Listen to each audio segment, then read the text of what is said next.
Hitler is on the brink of doing what Napoleon failed to do. Conquer Russia. For the Russian people, the war is an unbroken agony of siege and defeat. In Leningrad alone, 350,000 civilians die of starvation. Russia reels and calls on her allies for help. Open a second front, cry the Russians, hoping to divert the German divisions at the gates of Leningrad, of Moscow, of Sevastopol, of Stalingrad. The German guns keep pounding.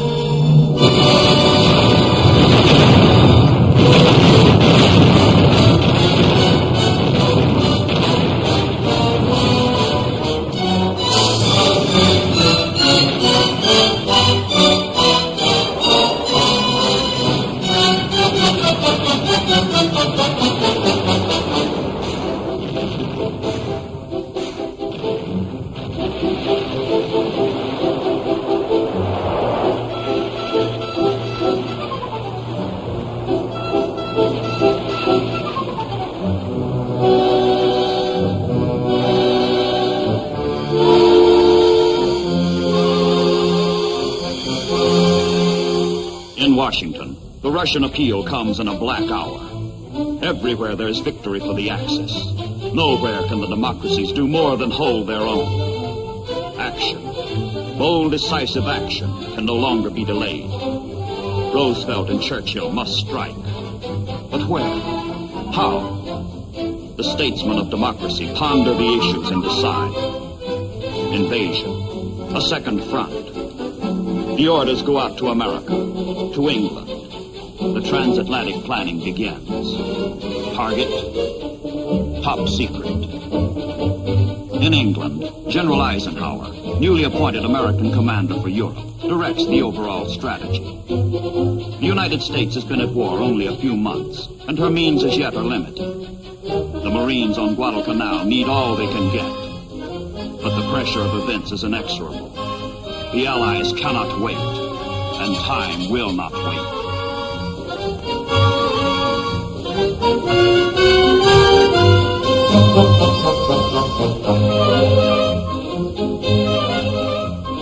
In October, troops embark at English ports for the first joint Anglo-American offensive in World War II. The troops do not know their mission. They do not know that they are one prong of a sweeping double thrust at the Axis in North Africa. The secret course is south, into the Mediterranean.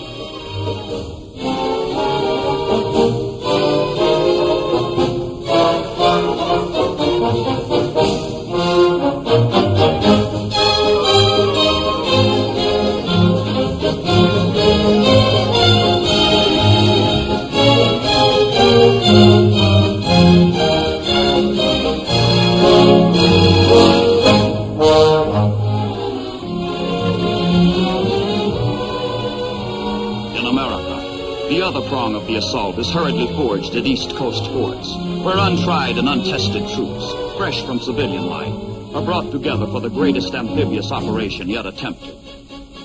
4,000 miles of hostile sea lie between the crystal sands of Virginia, the granite rocks of Maine, and the far shore of North Africa. Many of the men have never heard of their destination, Casablanca, on French Morocco's west coast.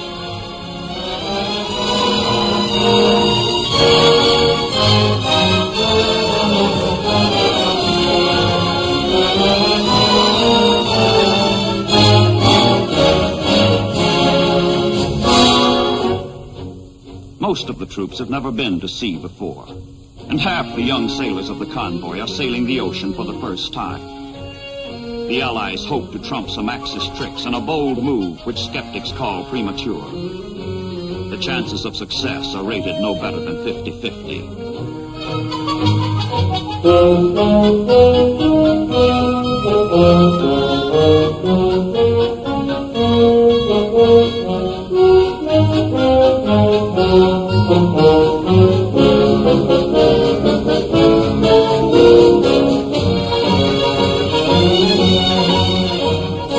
Admiral Hewitt commands the American task force. Rumors circulate that the ships are headed south for maneuvers. But Task Force 34 is in deadly earnest. The operation is christened the Torch, And on these men and ships falls the job of lighting the torch and keeping it burning.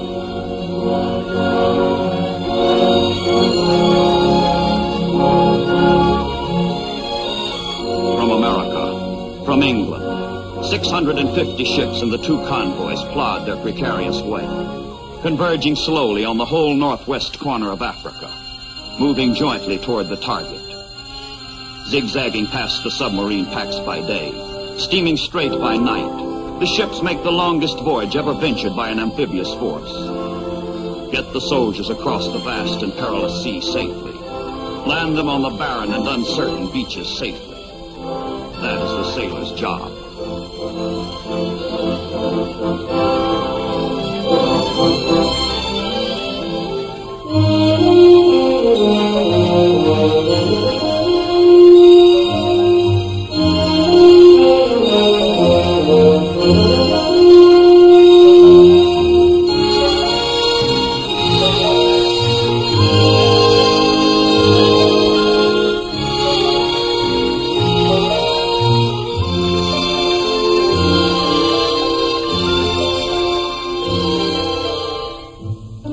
Sailors on watch are charged with the safety of the ships, gravest of responsibilities.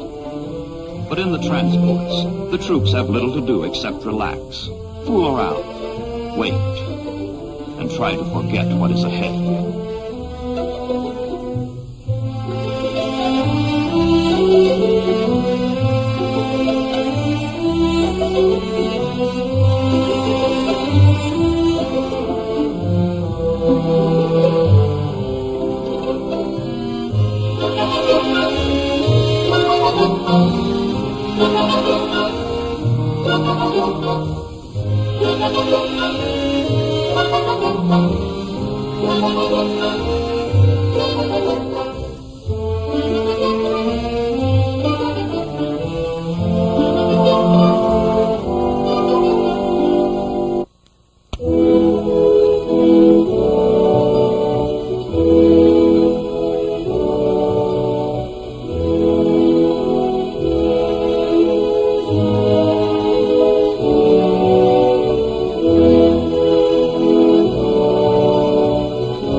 Lectures, briefings, discussions prepare all hands for the coming invasion. The Americans come as friends, but to crush Germany and thereby help Russia, they must first wrest bases from France, a friend. The French Vichy government in Europe has pledged itself to defend its African colonies against all. But whether the French will resist Americans, how violently they will react, none can say. So the friendly convoy must sneak toward shore like an enemy.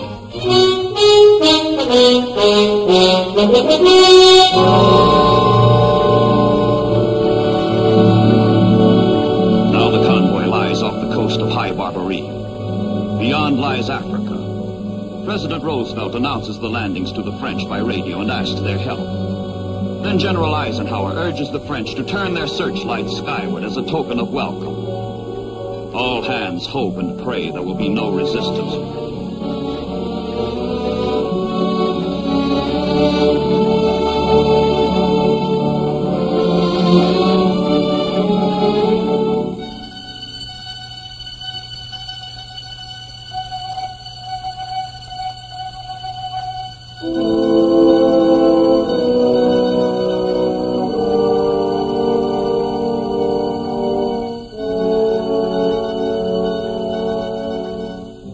witch hour comes in the hazy dawn of November 8th, 1942. The troops go ashore, still uncertain whether they will be welcomed or resisted, embraced or shot.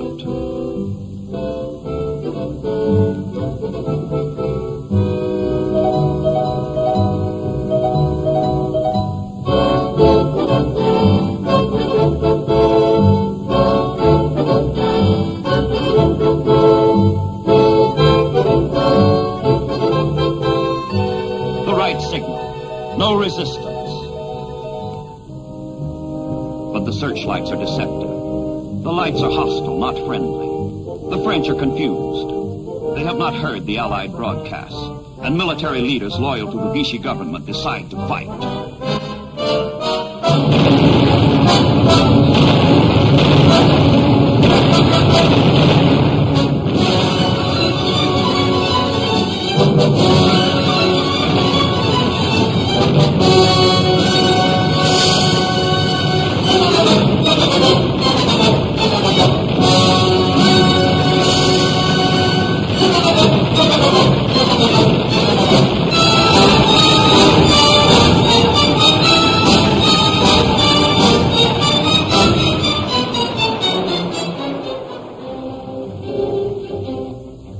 For the landing troops, no doubt remains now. They will be resisted. The shores are hostile.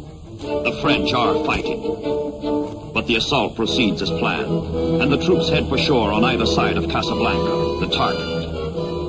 And lying at anchor in the harbor of Casablanca, more trouble. Ships of the French Navy.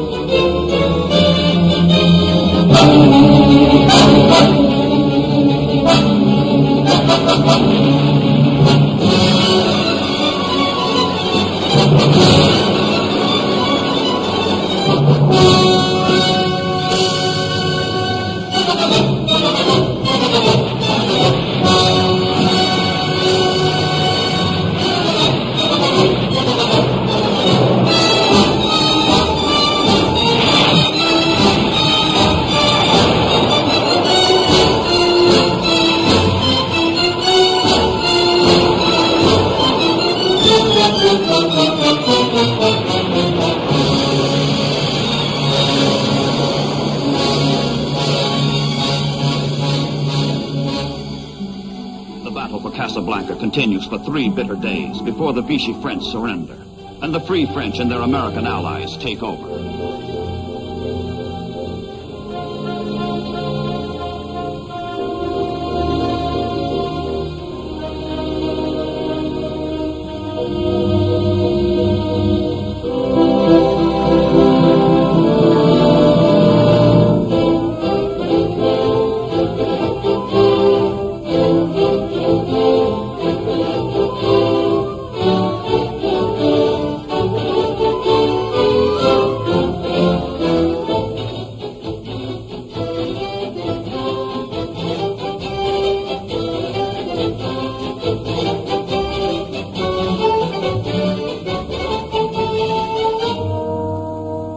Casablanca's harbor, a major prize.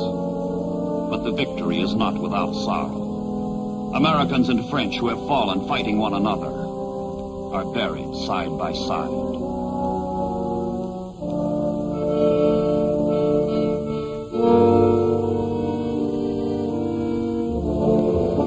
A German commission sent to negotiate with the French is trapped in Casablanca. This, says the general who heads the delegation, is the worst setback to German arms since 1918.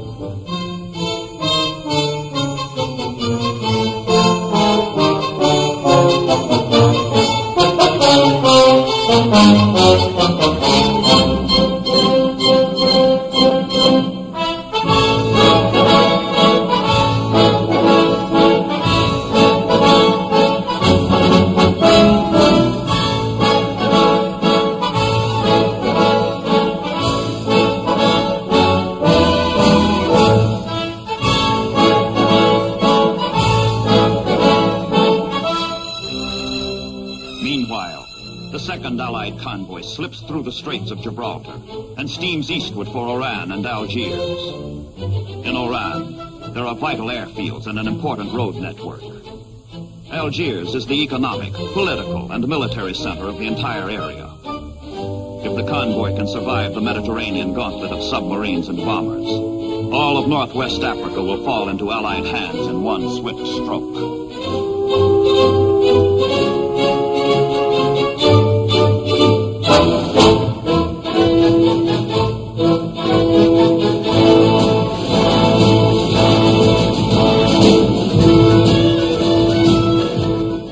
With some help from the French, the tactics work. The landings are the first major Allied victory in the war against the Axis.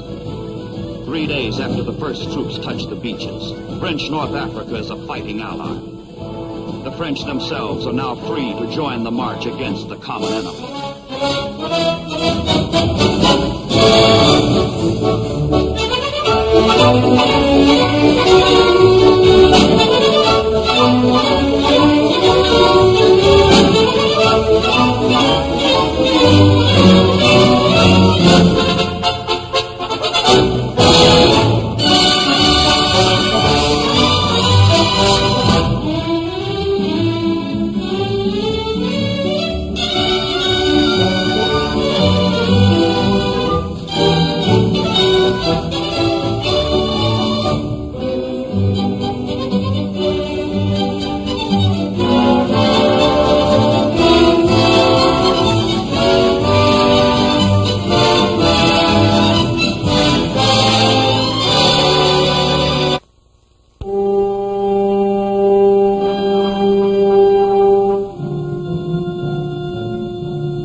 Seaports, the Allies begin the enormous buildup of supplies in preparation for the ultimate conquest of all North Africa. General Montgomery and his 8th British Army are lashing Marshal Rommel and his fleeing Africa Corps 1,200 miles to the east. In the west, the Allies must make ready for a drive into the desert to catch Rommel in his flight and squeeze him to death. The campaign that began as an amphibious assault becomes a grinding struggle for supplies.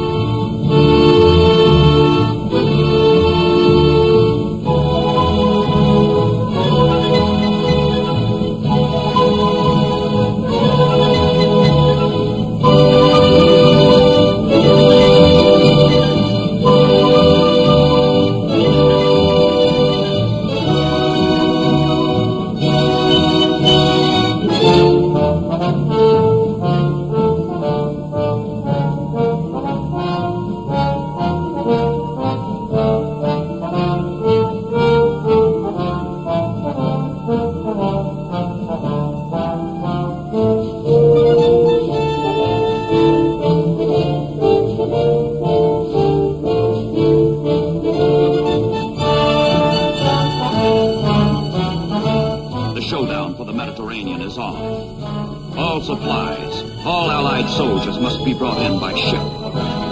The campaign depends on the ports and the navies that control them.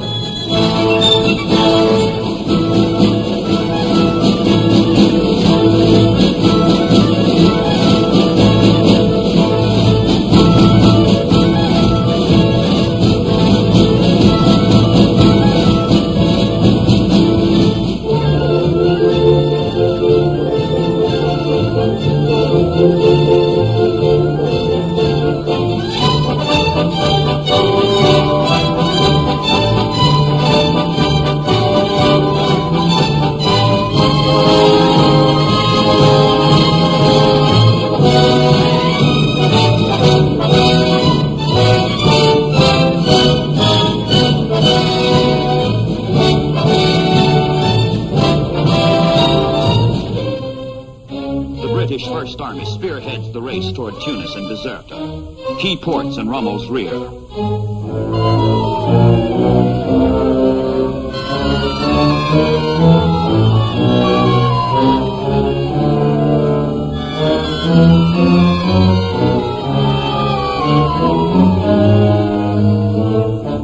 But the Desert Fox and his unbroken Africa Corps reach Tunisia first, checking the Allied move and nullifying the chance for a quick German defeat.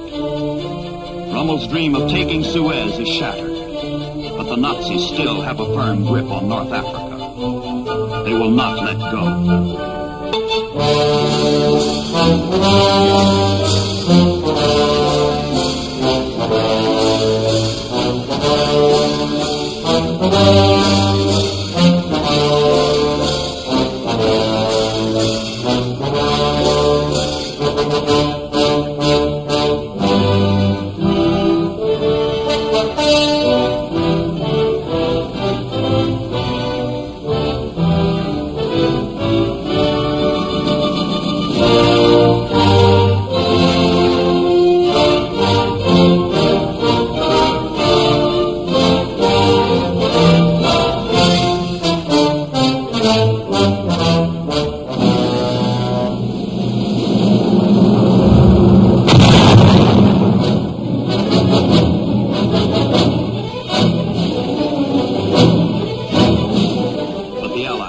Pushing Rommel from both ends, from the east, from the west.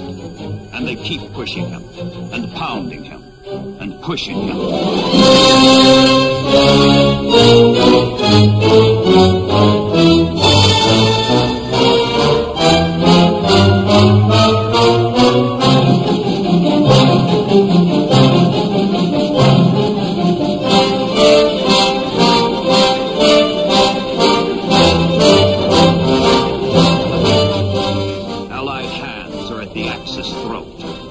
The pincers close.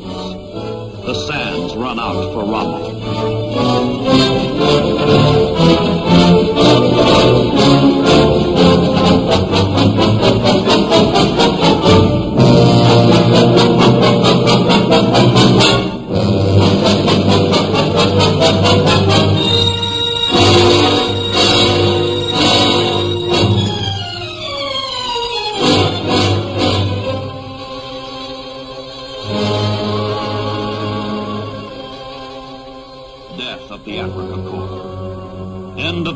In Africa, defeated in the Mediterranean on sea and the sand. Its obituary is written in the names of supply ports which it could not hold, which marked the road to disaster. Alexandria, El Alamein, El Daba, Mersa Matruh, Sidi Barani, Saloum, Bardia, Tobruk, Gazala, Derna, Benghazi, El Agela, Sirte, Guerat, Misurata, Homs, Tripoli, Sfax, Sousse, Cape Bon, Tunis, Bizerta.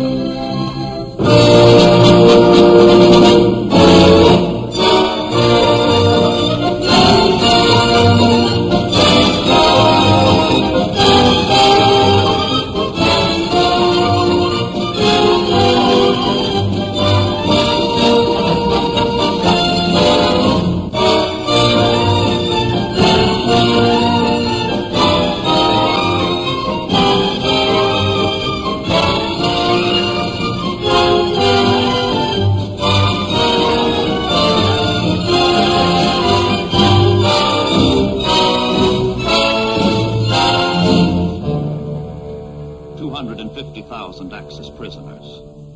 With the 300,000 additional Germans lost at Stalingrad, the face of fascism shows the first furrows of defeat.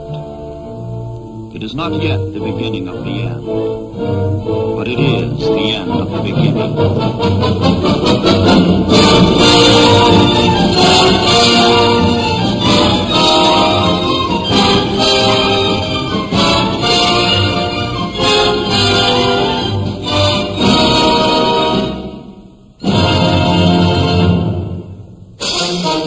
250,000